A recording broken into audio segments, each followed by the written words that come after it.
एकनाथ शिंदे होणं कधीही सोपं, पण ठाकरे होणं खूप अवघड आहे. भाजप कधीच कोणाचा मित्र होऊ शकत नाही हे वेळ गेल्यावर आणि वेळ आल्यावर शिंदेंना कळाला. त्यामुळेच एकनाथ शिंदे 4 वर्षात पहिल्यांदा उद्धव ठाकरेंसमोर काय म्हणाले बघा. 6वा सुटला म्हणून सोबत सुटत नाही, नुसता निरोप दिल्यानं नातं तुटत नाही, आणि म्हणून निरोपाचा क्षण नाही, शुभेच्छांचा वर्षाव आहे. तुमच्या भेटीसाठी पुन्हा आतुर हे मन आहे. राज्याचे माजी मुख्यमंत्री आणि या सदनाचे सदस्य उद्धव ठाकरे साहेब हे आज विधान परिषदेचा निरोप घेत आहेत. त्यांना निरोगी दीर्घायुष्य लाभो अशा मनापासून शुभेच्छा देतो. एकनाथ शिंदेंनी कितीही चेहऱ्यावर ते हसू आणण्याचा प्रयत्न केला, लोकांना हसवण्याचा प्रयत्न केला, विनोद उडवायचा प्रयत्न केला, काहीही असो, एकनाथ शिंदे हतबल दिसले. एकनाथ शिंदे साताऱ्यामध्ये हतबल दिसले. त्यांच्या मंत्राने मार खाल्ला भाजपाच्या लोकांकडून, त्यांच्या मंत्राने मार खाल्ला, पोलिसांनी धरपकड केली, काही करू शकले नाहीत. हे जे काही चाललंय शिवसैनिकांनो, ही थोड्या दिवसाची कहाणी आहे. शिंदे गटाला ही फार मोठी धोक्याची घंटा आहे. भविष्यात काय काय पाहायचंय शिंदे गटाने ठरवून ठेवायचंय. जोपर्यंत भारतीय जनता पक्ष हा प्राणवायू भरतोय तोपर्यंत जगून घ्या. भविष्य फार कठीण आहे. मित्र कोण आणि शत्रू कोण गणित साधे कळले नाही. मित्र कोण शत्रू कोण गणित साधे कळले नाही. भेटला नाही असा कोणी ज्याने मला छळले नाही. रुसून राहिले अगदी माझ्या जवळचे, पण मी कोणाला कळलोच नाही. खरं तर उद्धवसाहेब, तुम्ही आम्हाला कळालात एवढं पुरेसं आहे. आणि तुम्ही आम्हाला कळालात, आम्ही तुमच्यासोबत आजन्म आहोत. आजन्म पुढचे मी मगाशी म्हणालो 20 जन्म तुमच्यासाठी उद्धवसाहेब, या शिवसेनेसाठी, या 4 अक्षरांसाठी. स्वतः या उपसभापती नीलम गोरे म्हणतात, त्यांनी शेवटच्या क्षणीसुद्धा, म्हणजे आपली पुढची विधान परिषद फिक्स करण्यासाठी, त्या एकनाथ शिंदेंना खुश करण्यासाठी पुन्हा उद्धव साहेबांवर टीका करण्याची तू जो काही केविलवाणा प्रयत्न केलाय, जरा एकदा तोही ऐका. पायाची आग मस्तकात जाईल. ह्या महिलेचं किंवा ह्या उपसभापतीचं काय अस्तित्व होतं राजकारणामध्ये? किंबहुना शेवटची जी टर्म यांनी आता जे निवृत्त होत आहेत, ही सुद्धा उद्धव साहेबांच्या काळातली आहे. 14ला सुद्धा आणि 20ला सुद्धा उद्धव साहेबांच्या काळातली त्यांची ही टर्म आहे. त्यांना उद्धव साहेबांनी ही उमेदवारी दिली होती. स्वतःच्या इमारतीच्या त्या गृहनिर्माण संस्थेमध्ये ह्या साध्या चेअरमन म्हणून निवडून येणार नाहीत. सेक्रेटरी, चेअरमन असतात ना ते, खजिनदार वगैरे, तिथे सुद्धा स्वतः डिपॉझिट घालवतील. यांना विधान परिषदेची आमदारकी, प्रवक्ता, काय काय नको ती पदं दिली मला माहीत नाही, पण जरा नीलम गोरेचं हे स्टेटमेंट जरा पहा.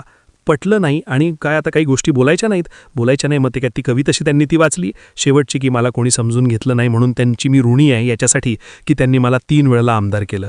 आता याच्यानंतर मला एवढं ट्रोलिंग होणार आहे की ते ट्रोलिंग म्हणजे, कारण ते 20 पैसे रेटप्रमाणे 3 दिवसाचं ट्रोलिंग ठरलेलं असतं. ते 3 दिवस होतं ट्रोलिंग आणि तेच कॉमेंट पण.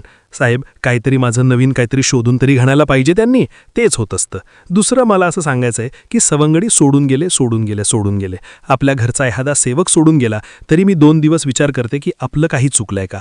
60 लोक, 70 लोक सोडून जातात, हजारो जिल्हा प्रमुख निघून जातात, त्यांचा काहीच विचार का नाही मनामध्ये करत? आणि परत ते म्हणतात मला समजून घेतलं नाही. अहो, तुम्ही त्यांना समजून घेतलं नाही म्हणून ते सगळे निघून गेले. कालही ज्यावेळेस संजय राऊत साहेबांना प्रश्न विचारला गेला शिवसेनेच्या मुख्य प्रवक्त्यांना, नेत्यांना, त्यांनीही सांगितलं, एक वेळ जर वेळ पडली तर भाजपसोबत जाऊ, पण या शिंदे गटाला कदापि माफी नाही. शेवटी हे राजकारणी आहेत. ते तर बाहेरचा पक्ष होते. त्यांनी जे काही केलं ते बाहेरचा पक्ष म्हणून केलं. तुम्ही काय केलात? एकनाथ शिंदे, तुम्ही काय केलात? उद्धव साहेबांनी अतिशय योग्य म्हटलं की काही माणसं अशी आहेत, त्यांनी या जन्मात भेटलात, पुढे भेटू नका. माफ करा, आमची एवढी परीक्षा घेतली, पुरेशी झाली, पुढच्या जन्मात भेटू नका. आमच्या चांगुलपणाचा जो फायदा घेतलात. मुख्य नेत्याचं सुद्धा एक भाषण झालं उद्धव साहेबांवर, 2 वाक्य म्हणालीये म्हणे, आणि शिवसैनिक म्हणतात साहेब म्हणाले. शिवसेनेच्या पक्षप्रमुखांना साहेब म्हटल्यानंतर उपकार केले. ज्यांची राजकीय कारकिर्दी शिवसेनेच्या पक्षप्रमुखांनी घडवली, त्यांची पहिली आमदारकी 2004 सालची, शिवसेनेचे पक्षप्रमुख 2003ला शिवसेनेचे पक्षप्रमुख झाले. पहिला AB फॉर्म शिवसेनेच्या पक्षप्रमुखांच्या हस्ते त्यांना मिळालेला आहे. ज्यांचा राजकारणातला उदय हा शिवसेनेच्या पक्षप्रमुखांनी घडवून आणला, त्यांना साहेब म्हटले, उपकार केले. एकनाथ शिंदेंनी यांना साहेब म्हटले. काय म्हणायचं? काल तुम्ही त्या सातारवाल्याचं बघितलंच कशा प्रकारे भाजपाने ठोकलं. हे अशा प्रकारे आता तुमच्यामध्येच तसे कलह चालू होतील. भविष्यात खूप काही पाहायचंय.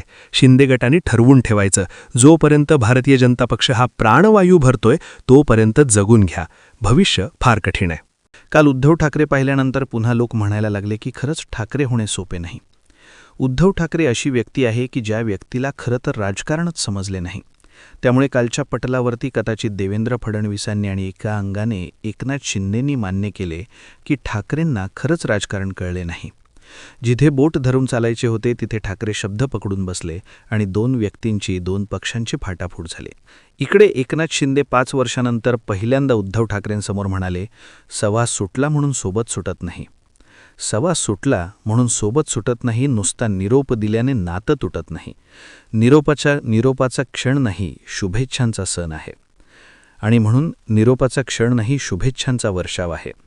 तुमच्या भेटीसाठी पुन्हा आतुर मन आहे. की हा निरोप समारंभ नाही, हा शुभेच्छांचा वर्षाव आहे. हा तुमचा शेवट नाही, या आपण कधी भेटूयात, बोलूयात." शिंदेही तेच सांगू पाहत आहेत, हे राजकारण आहे, आपण पुन्हा एकदा बसूयात, बोलूयात. पण ठाकरेंनी तेही धुडकावले.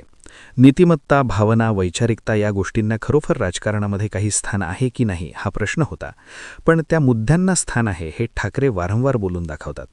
कदाचित 5 वर्षात पहिल्यांदाच ठाकरे असे म्हटले असावे की एकनाथ शिंदेसारखा माणूस जो माझ्या खूप जवळचा होता, त्या माणसालाही मी कधी कळवलोच नाही. ठाकरेंचे हे शब्द आहे का? मित्र कोण आणि शत्रू कोण याचे गणित साधे कळले नाही. नाही भेटला असा कोणी ज्याने मला छळले नाही. रुसून राहिले माझ्या अगदी जवळचेच, पण मी कोणाला कळलोच नाही.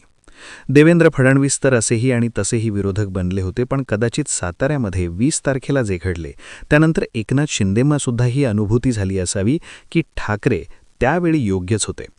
मी तुम्हाला थोडंसं बॅकफ्लॅशला नेते. आठवत असेल 2019च्या आधी ठाकरे आणि फडणवीस वेगळे होण्याआधी एकत्र सत्तेत होते. त्यावेळी उद्धव ठाकरे सत्तेत असतानासुद्धा भाजपच्या विरोधात भूमिका घ्यायचे, भाजपच्या विरोधात बोलायचे, देवेंद्र फडणवीसांना प्रश्न तयार करायचे. सत्तेत राहून विरोधकाची भूमिका ठाकरेंनी निभावली, कारण काही भाजपचे निर्णय हे नीतिमत्तेला धरून नव्हते असं ठाकरेंचं त्यावेळी मत असायचं. सत्तेत राहून आपल्या सोबतच्या पक्षाला विरोध करणे ही तशी खूप मोठी डेअरिंग होती. याचा अर्थ आपण कधीही पक्षातून बाहेर पडायला तयार आहोत हा मेसेज त्यावेळी ठाकरे देण्याचा प्रयत्न करायचे. याचा अर्थ ठाकरे सत्तापीपासून होते. 2019ला फाटाफूट इतकी पडलेली होती की त्यावेळीही ठाकरे आणि फडणवीस वेगळे लढण्यावर त्यांचं एकमत होतं.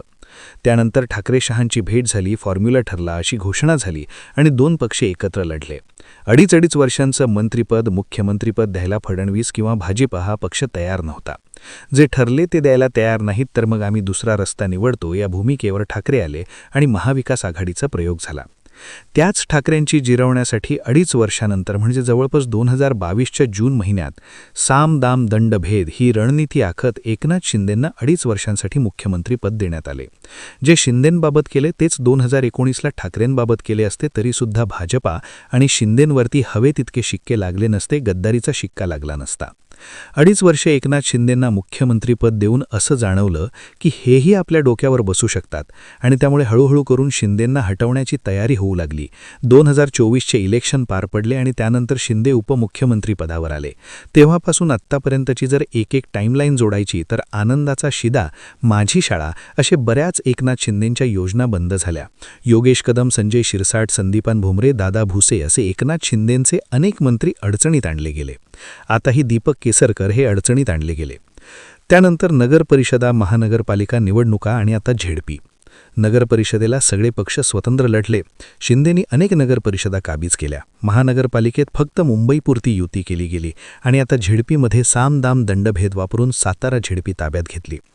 या सगळ्यांमध्ये एकनाथ शिंदेंनी अनेकदा कॅबिनेट बैठकीवर बहिष्कार घातला, अनेकदा अधिवेशनादरम्यान दिल्ली दौरे केले, अनेकदा बंद दाराआड शहांसोबत चर्चा केल्या, अनेकदा आपली नाराजी बोलून दाखवली आणि आत्ताच्या अधिवेशनात तर भाजप या पक्षाविरोधातच जवळपास शंभूराज देसाई आणि अख्खे बाकीचे मंत्रिमंडळ पायऱ्यांवर बसून आंदोलन करत होते.